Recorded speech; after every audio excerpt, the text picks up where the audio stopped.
Over the past several years, all of us know that the mores with which we were raised by our parents, that were part of not simply the functioning society of Yahadus, of Orthodoxy, of Torah through Judaism, but rather society at large.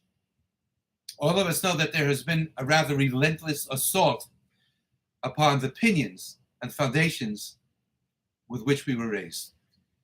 And we suddenly find ourselves that when we fill out forms in advance for a medical procedure or a visit to a new medical office, instead of there being two boxes, one of them to be checked, with which we were raised, either female or male, suddenly those two boxes are simply two amongst the many. And we've been taught only to painfully, within the past several years, that at times it's not correct, it's not acceptable to refer to he, for he may be a she, and no longer may we necessarily refer to a he that has become or wishes to be identified as a she, but rather now it need be they. And lo and behold, if we were to refer to a Kodesh Baruch Hu, capital H, as him, why then perhaps we will be under assault for similar reasons.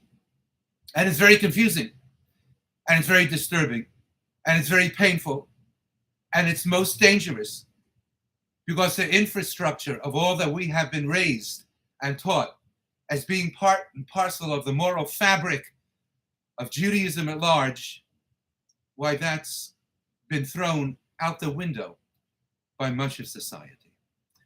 And though we need be understanding and compassionate, we are assaulted on a daily basis from the perspective of the federal government all the way down to state legislatures, insofar as who may enter which kind of a bathroom,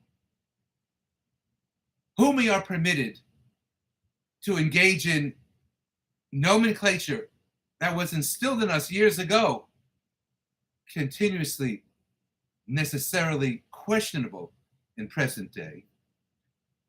And we're told that youngsters of the age of 16 and perhaps even below in certain states may be given permission and even funded by state governments potentially to engage in transgender surgeries, even without the permission of their parents. What an assault upon the Kedusha of Klal Yisrael. What an assault upon the Kedusha and holiness of society at large. And what is our answer to be?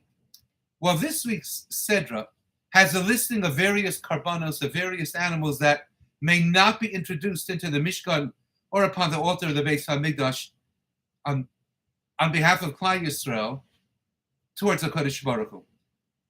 And one example of them is that which has been an animal that has been neutered. And the pasuk tells us,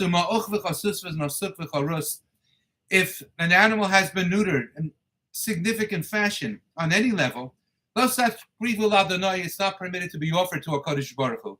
And then the pasuk ends with the words, three simple words, and you are not permitted to do this in your respective land, in your land of Klal Yisrael, of Eretz Yisrael, the land of Israel, nor anywhere throughout the globe, explains Rashi citing Chazal. Davar zeh lesares shum behema v'chayev afilu tameya. We're not permitted to castrate any animal, kosher animal or non-kosher animal, not for the purpose of a korban, but we're not permitted to take a pet and to neuter it as well. And why? Rashi doesn't say why. But the Ibn Ezra comes along, that great, brilliant poet and commentary on Chamisha Chumshei Torah. What does the Ibn Ezra say? You're not permitted to neuter any animal in your land in which you reside. Why? Says the Ibn Ezra, three words. Because effectively, it is facilitating and accomplishing Lishanos Ma'aseh Hashem. Because it's changing, it's tampering with a Ma'aseh Hashem, with a greater decision and creation of the Almighty of HaKadosh Baruch Hu.